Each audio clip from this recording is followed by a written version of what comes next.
দেখতে দেখতে আমরা ইউনিট 1 শেষ করে ইউনিট 2 গদ্যাংশ আলোচনা শুরু করেছি। আজকের ক্লাস সংখ্যা 11 এবং বঙ্কিমচন্দ্র চট্টোপাধ্যায়ের ফুলের বিবাহের দ্বিতীয় পর্বের আলোচনা। আমরা অবশ্যই প্রথম পর্বের আলোচনার পরিপ্রেক্ষিতেই এই অংশটুকু আলোচনা করব। তার আগে তোমাদের বলি, এই আলোচনা দেখার আগে অবশ্যই প্রথম পর্বের অংশটুকু দেখে নেবে, তবেই এই আলোচনায় তোমরা উপকৃত হবে। আশা রাখছি তোমরা সেই প্রথম ভিডিও দেখে নেবে। প্রথম ভিডিও থেকে আমরা জেনেছি বঙ্কিমচন্দ্র চট্টোপাধ্যায়ের এই প্রবন্ধটি কমলাকান্তের দপ্তর থেকে নেওয়া হয়েছে। কমলাকান্তের দপ্তর, এটি একটি প্রবন্ধ গ্রন্থ সংকলন, এটি তার শ্রেষ্ঠ কীর্তি। এখানে পয়লা বৈশাখ নসিবাবুর বাগানে মল্লিকা ফুলের বিবাহের অনুষ্ঠান দেখেছে মল্লিকার সঙ্গে গোলাপলাল গঙ্গোপাধ্যায়ের বিয়ে। গোলাপলাল গঙ্গোপাধ্যায়ের সঙ্গে বিয়ে। এই বিবাহের অনুষ্ঠানে স্থির হওয়ার পরে গোধূলি লগ্নে বিবাহের যাত্রা করেছে। তখন বাতাস না আসায় কমলাকান্ত চক্রবর্তী নিজেই মল্লিকাপুরে তাদেরকে নিয়ে গেছে এবং অনেক বরযাত্রী তাদের সঙ্গে গিয়েছে। এই অংশটুকু আমরা জেনেছি প্রথম পর্বের আলোচনায়।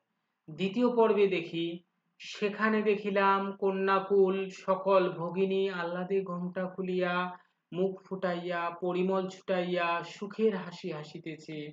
সেখানে বলতে মল্লিকা সদনের কথা বলা হয়েছে, মল্লিকাপুরের কথা অর্থাৎ মল্লিকাদের বাড়ির কথা বলা হয়েছে, যেখানে কমলাকান্ত চক্রবর্তী বরকে নিয়ে চলে গিয়েছেন। সেখানে কন্যার বংশ, কন্যাকুল বলতে কন্যার বংশ, কন্যার সকল ভগ্নী বোন সবাই আহ্লাদে আটখানা হয়ে ঘোমটা খুলে মুখ ফুটে পরিমল ছুটে সুখে যেন হাসি হই হুল্লোড় করছে। দেখিলাম পাতায় পাতায় জোড়াজড়ি গন্ধের ভাণ্ডারে ছড়াছড়ি পড়িয়া গিয়াছে, রূপের ভারে সকল ভাঙ্গিয়া পড়িতেছে। যুথি মালতী বকুল রজনীগন্ধা প্রভৃতি এওগণ স্ত্রী আচার করিয়া বরণ করিল। দেখুন, চারিদিক যেন আনন্দে উৎফুল্ল হয়ে উঠেছে এবং এওগণ যুথি মালতী বকুল রজনীগন্ধা, এই যে ছোট ছোট ফুলগুলো, এরা যেন সধবার বেশে, সধবা এওগণ মানে হচ্ছে সধবা, যাদের স্বামী রয়েছে, তারা এসে বিভিন্ন ধরনের স্ত্রী আচরণ করে বরকে বরণ করলো। দেখিলাম পুরোহিত উপস্থিত আছে। সেখানে তিনি গিয়ে দেখলেন পুরোহিত উপস্থিত আছে, যাকে আমরা ব্রাহ্মণ বলে থাকি, যা বিবাহের অনুষ্ঠানটা সম্পন্ন করে। সেই পুরোহিত সেখানে এসে উপস্থিত আছে। নসিবাবুর নবম বর্ষীয়া কন্যা জীবন্ত কুসুম রূপিণী কুসুমলতা সুশ্রুতা লইয়া দাঁড়াইয়া আছে। তাহলে আমরা পুরোহিত হিসাবে কাকে পাচ্ছি? পুরোহিত হিসাবে সেই নসিবাবুর কন্যা, নাম কি? কুসুমলতা। কি নাম? কুসুমলতা। তাকে কি হিসাবে কি বলা হয়েছে, কার সঙ্গে তুলনা করা হয়েছে? কুসুম রূপিণী। কুসুম মানে ফুল, ফুলের মতো ফুল রূপে তাকে কল্পনা করা হয়েছে। তার বয়স কত? 9 বছর। তার বয়স 9 বছর। এই 9 বছর বয়সী কুসুমলতা পুরোহিত হিসাবে সেখানে উপস্থিত হয়েছে, সেটিও কমলাকান্ত চক্রবর্তী লক্ষ্য করেছেন। কন্যাকর্তা কন্যা সম্পাদন করিলেন। পুরোহিত মহাশয় দুইজনকে এক সুতায় গাঁথিয়া গাঁটছড়া বাঁধিয়া দিলেন। সেখানে কন্যাকর্তা কন্যাকে সম্প্রদান করেছেন এবং পুরোহিত মহাশয় অর্থাৎ কুসুমলতা দুইজনকে এক সুতায় গেথে গাঁটছড়া অর্থাৎ বন্ধনে আবদ্ধ করে দিলেন। তখন বরকে বাসর ঘরে লইয়া গেল। যখন বিবাহ অনুষ্ঠান সম্পন্ন হলো, তারপরে বরকে বাসর ঘরে নিয়ে যাওয়া হলো। কত যে রসময়ী মধুময়ী সুন্দরী সেখানে বরকে ঘিরিয়া বসিল, তাহাকে কি বলিব। অর্থাৎ বরকে কেন্দ্র করে অনেক মধুময়ী সুন্দরী রমণীরা তাকে ঘিরে বসলো, তাহা কি বলিব, অর্থাৎ ভাষায় প্রকাশ করতে পারেননি। প্রাচীনা ঠাকুরানী দিদি টগর সাদা প্রাণে বাধা রসিকতা করিতে করিতে শুকাইয়া উঠিলেন। প্রাচীনা একটু বয়স্কা, ঠাকুরানী দিদি টগর রয়েছে, সে সাদা প্রাণে অর্থাৎ সহজ সরল মানসিকতায় রসিকতাকে বেশিক্ষণ টিকিয়ে রাখতে পারেনি। খুব তাড়াতাড়ি শুকিয়ে যায়, অর্থাৎ শেষ হয়ে যায়। রঙ্গনের রাঙ্গামুখে হাসি ধরে না, রঙ্গন ফুলের রাঙ্গামুখে যেন হাসি আর আটকে থাকে না। জুঁই কন্যের সই, এটা খুবই ইম্পর্টেন্ট প্রশ্ন আসে। জুঁই ফুল কন্যের সই বা সখী ছিল, সখীর নাম জুঁই, বানানটা এরকমও হয়ে থাকে। আবার এটা যেহেতু বইয়ে রয়েছে, এই বানানটা লিখলেও অসুবিধে নেই। সই, সে ছিল সখী। কর্ণের কাছে গিয়া শুইল, রজনীগন্ধাকে বর তারকা রাক্ষসী বলিয়া তামাশা করিল। রজনীগন্ধাকে দেখতে যেন যেমন বড়, তাই তারকা রাক্ষসীর সঙ্গে তাকে তুলনা করেছে বর। বকুল একে বালিকা, তাকে যত গুণ তত রূপ নহে, এক কোণে গিয়া চুপ করিয়া বসিয়া রহিল। এদিকে বকুলের গুণ রয়েছে ঠিকই, কিন্তু রূপ নেই, এর জন্য সে চুপ করে একটা কোণে গিয়ে বসে রইল। আর ঝুমকা ফুল বড় মানুষের গৃহিণীর মতো মোটা মাগি নীল শাড়ি ছড়াইয়া জমকাইয়া বসিল। আর অন্যদিকে যে ঝুমকা ফুল, সে অভিজাত বা গৃহস্থ গৃহিণীর মতো চারিদিকে শাড়ি ছড়িয়ে জমিয়ে বসলো। তখন কমল কাকা, ওঠ বাড়ি যাই, রাত হয়েছে, ও কি ঢুলে পড়লে যে। কুসুমলতা এই কথা বলিয়া আমার গা ঠেলিতেছিল, চমকাইয়া দেখিলাম কিছুই নাই। ঠিক এই সময়ে যখন বাসর ঘরে বরকে নিয়ে সকলেই হাসি ঠাট্টা করছে, এক উৎফুল্ল আনন্দময় পরিবেশ রয়েছে, তখনই কমল কাকা বলে কুসুমলতা কমলাকান্ত চক্রবর্তীকে ডাক দিয়েছে এবং তাকে রাত হয়েছে বলে জানায়। এবং কুসুমলতা এই কথা যখন বলে তার গা ঠেলছিল, চমক ভাঙতেই তার মনে পড়ে, তার কিছুই মনে পড়ে না, সে কিছুই নাই, অর্থাৎ কিছুই দেখলো না। সেই পুষ্প বাসর কোথায় মিশিল, পুষ্প বাসর, এই যে পুষ্পের বাসর ঘর ছিল বরকে নিয়ে, যে এত আনন্দ উৎফুল্লময় পরিবেশ, সেটা কোথায় মিশে গেল। মনে করিলাম সংসার অনিত্যই বটে, অবশ্যই মনে মনে সে ভাবলো সংসার অনিত্যই, অর্থাৎ কোনো স্থির নেই, কোনো স্থির নেই, অনিত্য, চলমান, এই আছে এই নাই। সে রম্য বাসর কোথায় গেল, রম্য মানে আনন্দমুখর, বাসর কোথায় গেল। সেই হাস্যমুখী শুভ্র স্মিত সুধাময়ী পুষ্প সুন্দরী সকল কোথায় গেল। হাস্যমুখী মানে সদা হাসি হাসি মুখ, যেমন এখানে রঙ্গনের মুখের কথা বলা হয়েছে। শুভ্র স্মিত সুধাময়ী, শুভ্র মানে সাদা, স্মিত মানে উৎফুল্ল, সুধা মানে মিষ্টিমুখী, যে পুষ্প মানে ফুল সুন্দরী গুলো রয়েছে, এগুলো কোথায় হারিয়ে গেল, সেই প্রশ্ন কমলাকান্ত বলে করেছে। যেখানে যা সব যাইবে সেইখানে, স্মৃতির দর্পণ তলে ভূত সাগর গর্বে, পরক্ষণে তার উপলব্ধি হয়েছে যেখানে সব যাইবে, এই পৃথিবীর সবকিছুই যেখানে গিয়ে ধ্বংস হয়, আর শুধু রয় স্মৃতির দর্পণ তলে, আর শুধু স্মৃতিটুকু টিকে থাকে, সেই ভূত সাগর গর্ভে, অর্থাৎ এই অতল সমুদ্রেই সমস্ত কিছুই যেন ধ্বংস হয়ে গেছে। যেখানে রাজা প্রজা পর্বত সমুদ্র গ্রহ নক্ষত্রাদি গিয়াছে বা যাইবে, সেইখানে ধ্বংসপুরে, অর্থাৎ যত কিছু সে উপলব্ধি করেছে সবকিছুই কোথায় চলে গেছে, ধ্বংসপুরে চলে গেছে। এই বিবাহের ন্যায় সব শূন্যে মিলাইবে, এই বিবাহ যেমন হঠাৎ করে মিলিয়ে গেছে, ঠিক তেমনি পৃথিবীর সমস্ত কিছুই যেন শূন্যে মিলে যাবে, বাতাসে গলে যাবে, কেবল থাকবে কি ভোগ না, ভোগ্য না থাকিলে ভোগ থাকিতে পারে না। আবার এটাও বলেছে সে ভোগ না থাকলে ভোগ্যও তো থাকতে পারে না, তবে কি স্মৃতি? আবার এটাও মনে হচ্ছে যে তাহলে কি শুধুই স্মৃতি টিকে থাকে? কুসুম বলিল, ওঠ না, কি করছো? আমি বলিলাম, দূর পাগলি, আমি বিয়ে দিচ্ছিলাম। তখন কুসুমলতার তাড়নায় সে যখন উঠতে গিয়েছিল, তখন জানায় সে সেখানে আসলে বিয়ে দিচ্ছিল।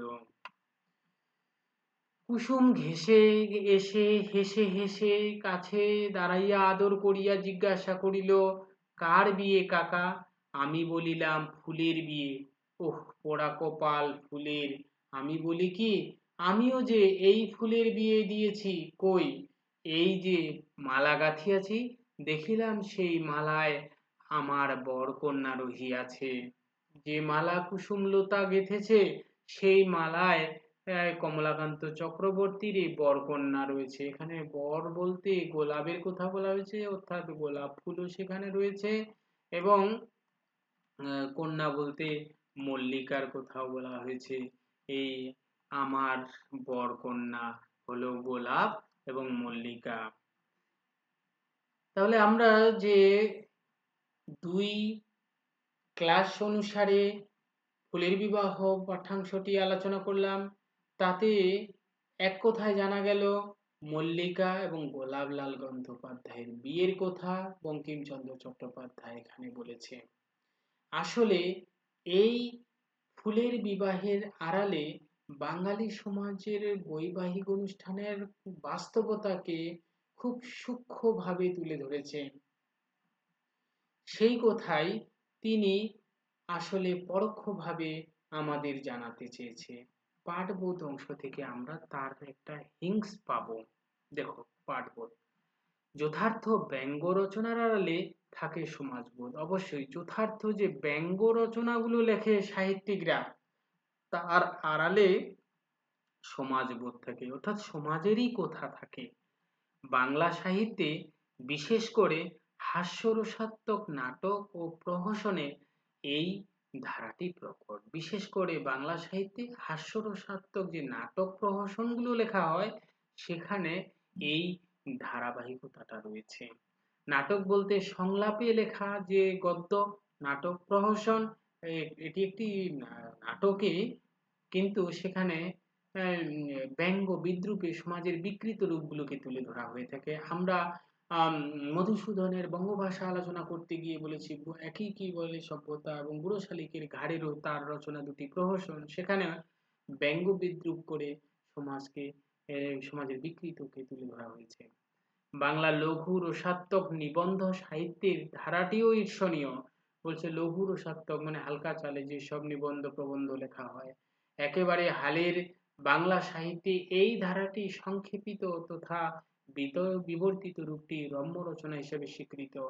ফুলের বিবাহ পাঠ করার পর এই রচনার প্রচ্ছন্ন ইঙ্গিতটি আমাদের বুঝে নিতে অসুবিধা হয় না। অর্থাৎ দেখা যায় যে ফুলের বিবাহ যখনই আলোচনা করি বা পড়ি, তখনই বোঝা যায় যে সত্যি সত্যি তিনি ফুলের বিবাহের কথা বলেননি, আসলে এর মাধ্যমে অন্য কিছু বলতে চেয়েছে। সেই ইঙ্গিতটা আমরা পড়তে পড়তেই পেয়ে যাই, সেটা বুঝতে অসুবিধে হয় না। ফুলের বিয়ে উপলক্ষে একত্রিত ফুল ও কীটপতঙ্গের ছায়ার নিচে কার্যত লুকিয়ে রয়েছে বাঙালির বিবাহ অনুষ্ঠানে সমবেত বিভিন্ন চরিত্র এবং তাদের কার্যকলাপ। আমরা পেয়েছি যে ফুলের বিবাহে উপলক্ষে একত্রিত যে কয়েকটা ফুল কীটপতঙ্গের উল্লেখ রয়েছে, তার আড়ালে বাঙালি বিবাহ অনুষ্ঠানের সমবেত চরিত্র এবং তাদের কার্যকলাপগুলোকে তুলে ধরা হয়েছে। তাদের কার্যকলাপগুলোকেই তুলে ধরা হয়েছে। আমরা দেখেছি শুরুতে তোমার ভ্রমরের ঘটকালির কার্যাবলীটা, সেটা বাঙালিদের বরপক্ষ কন্যাপক্ষ মিলিয়ে দেওয়া ব্যক্তির সঙ্গে তুলনা করা যেতে পারে। কিংবা ফুলের বিবাহ করতে গিয়ে, মল্লিকার বিবাহের আয়োজন করতে গিয়ে যে সব সম্পর্ক এসেছে, স্থির হয়নি, তার ব্যবস্থাপনা, পাশাপাশি গোলাপের সঙ্গে বিয়ে স্থির হওয়ার পরে যে বরযাত্রী বাসর ঘর পর্যন্ত হই হুল্লোড় উৎফুল্ল আনন্দ করা সবই যেন বাঙালি বিবাহের অনুষ্ঠানকে ইঙ্গিত করে। হালকা হাসির নিচে চোখের জল লুকিয়ে রাখার এক নিরাভরণ কৌশল আয়ত্ত করেছেন বঙ্কিমচন্দ্র চট্টোপাধ্যায়। এই রচনায় বিস্ময়কর দিক হলো অদ্ভুত দক্ষতায় বঙ্কিমচন্দ্র ফুলের জগতের উপমায় সম্পূর্ণ রচনাটি সাজিয়েছেন। এক নির্মল রস উপভোগ এই রচনার অন্যতম প্রাপ্তি।